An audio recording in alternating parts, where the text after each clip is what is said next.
Imagine this. Every time you ejaculate, you're supposedly leaking out not just semen, but life force, brain chemicals, and even your spiritual potential. On one side, modern online culture shouts that ejaculation is destroying your pineal gland, calcifying your third eye, and robbing you of genius-level focus.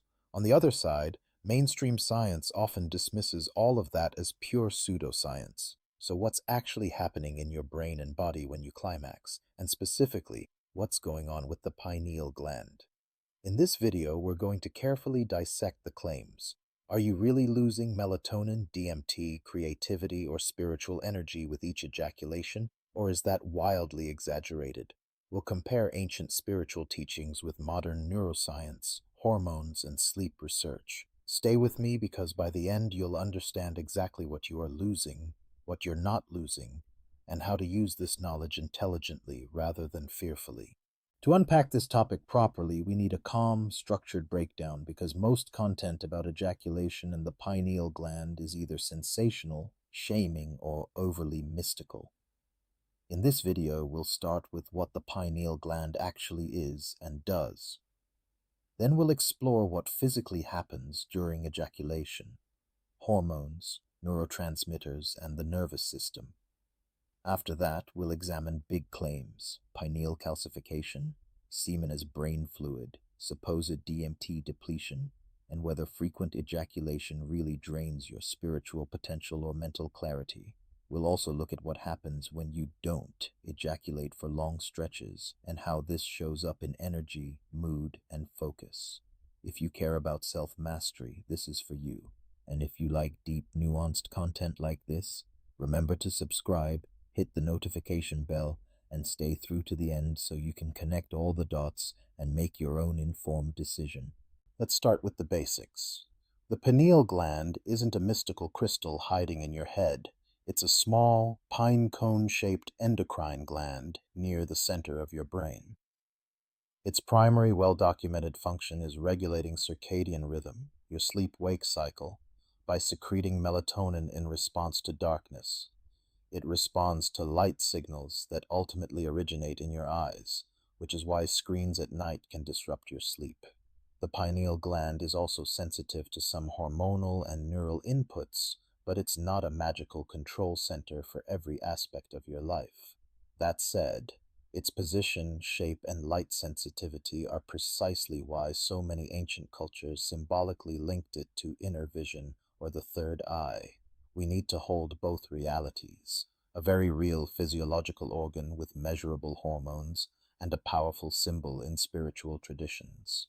With that in mind, we can now ask more intelligently, how, if at all, would ejaculation interact with this small but important gland? Now let's zoom into what happens during ejaculation on a physiological level. First, there's arousal.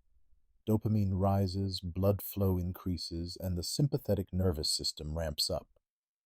During orgasm and ejaculation, there's a sharp spike in activity in the reward circuits, dopamine, oxytocin, and endorphins, followed by a rapid shift into the parasympathetic rest and recover state. Prolactin levels tend to rise after ejaculation, which is linked to the refractory period, the temporary drop in desire and energy many men feel. Testosterone doesn't crash from a single ejaculation, though patterns over time can influence how you feel hormonally. Crucially, this entire cascade involves the hypothalamus, pituitary, genitals, and multiple brain regions. But the pineal gland isn't a primary player in this reflex arc. So any connection between ejaculation and the pineal gland is likely to be indirect, through changes in sleep, light exposure, stress, and overall neurochemistry, rather than semen itself physically depleting the pineal gland. One of the biggest claims online is that semen is basically liquefied brain or spinal fluid, and every ejaculation is like pouring out your neurological battery. This is a misunderstanding. Semen is made primarily in the seminal vesicles and prostate, with sperm produced in the testes. Cerebrospinal fluid, or CSF, is produced in structures called choroid plexuses inside the brain's ventricles and circulates around the brain and spinal cord. They are completely different systems. Nutrients like zinc, magnesium, and certain amino acids are present in semen, but they also exist throughout your body. You're not ejecting rare, irreplaceable brain chemicals with each climax. However, there is a partial truth buried inside the exaggeration. Building sperm and seminal fluid does require energy and raw materials, and your nervous system is involved in sexual arousal and release. So you're not losing your pineal gland or brain, but you are engaging a costly, complex biological process repeatedly when you ejaculate often. Another popular idea is that ejaculation directly depletes melatonin or blocks pineal function, making you less intuitive or spiritually awake. Here's what we actually know. Melatonin production is tightly tied to light exposure, especially blue light, and to your circadian rhythm. When it gets dark, your pineal gland ramps up melatonin. Bright light at night suppresses it. There is some interaction between sex hormones, stress hormones, and sleep quality, but science does not currently show a direct, simple line from orgasm to melatonin depletion. However, patterns around sex can matter. If you're staying up late watching stimulating content, blasting yourself with blue light, and ejaculating right before a short night's sleep, that whole lifestyle pattern will hurt melatonin rhythms and pineal health. So it's less about the mechanical act of ejaculation and more about your timing, sleep hygiene, screen use, and stress, all of which strongly influence the pineal gland. Let's talk about two worlds: ancient spiritual traditions and modern nofap culture. Many yogic and esoteric systems teach that semen, or more broadly sexual essence, is a powerful form of life energy that can be transformed into spiritual insight when retained and sublimated. They describe the spine as a channel and the brain, especially the third eye, as a center of higher perception. In contrast, contemporary online semen retention spaces often remix those ideas with memes, half science, and fear. Every ejaculation is framed as a catastrophic leak of dopamine, testosterone, and pineal power. The truth is more nuanced. Long-standing traditions do suggest that frequent compulsive ejaculation dissipates subtle energy and mental stability. But they also emphasize purity of mind, breath, posture, diet, and meditation, not just white-knuckling abstinence. If you're fascinated by pineal awakening, it's wise to study the full practice, not just fixate on orgasm as the only variable determining your consciousness or success. A more grounded way to frame this is, what are you losing psychologically and energetically with frequent ejaculation, especially if it's compulsive? First, there's dopamine sensitivity. Constant high stimulation, porn, novelty, intense fantasy, followed by climax can blunt your motivation for ordinary tasks because regular life no longer hits that same reward intensity. Second, there's time and focus. If a significant slice of your day is wrapped around seeking stimulation and recovering from it, that's mental bandwidth you're not investing into learning, work, or creation. Third, there's subjective energy. Many men report feeling temporarily drained, foggy, or emotionally flat after repeated ejaculations, particularly when combined with poor sleep and diet. None of this requires mystical pineal damage to explain. It's straightforward neurobiology and lifestyle math. So what you're often losing isn't a literal chunk of your pineal gland, but your sharpness, drive, and capacity to direct your attention where it actually matters. Now, what about the flip side? Long-term semen retention and pineal activation claims. Many men report more vivid dreams, deeper meditation, and stronger intuition after weeks or months without ejaculation. Here's one plausible explanation. When you stop chasing constant sexual novelty, your dopamine system stabilizes. Your attention becomes less scattered, so you notice subtler inner experiences, like dream imagery and body sensations. If you also improve sleep, diet, and meditation during that time, your pineal gland benefits from better circadian rhythm and reduced inflammation. All of this can feel like a third eye opening, even if it's not literally caused by semen sitting in the body. That said, extreme retention can backfire, creating tension, frustration, or obsession with purity. The key insight: benefits often come from reduced compulsion, improved lifestyle, and more directed awareness, not from magically stockpiling fluid. Retention can be a tool, but it's not a standalone spiritual superpower. The phrase pineal calcification gets thrown around a lot, often linked to ejaculation, porn, or even tap water. Calcification simply means mineral deposits, mostly calcium, building up in tissue. The pineal gland does commonly calcify with age, but major risk factors include poor sleep patterns, chronic inflammation, metabolic issues, and possibly excess fluoride exposure, not orgasms.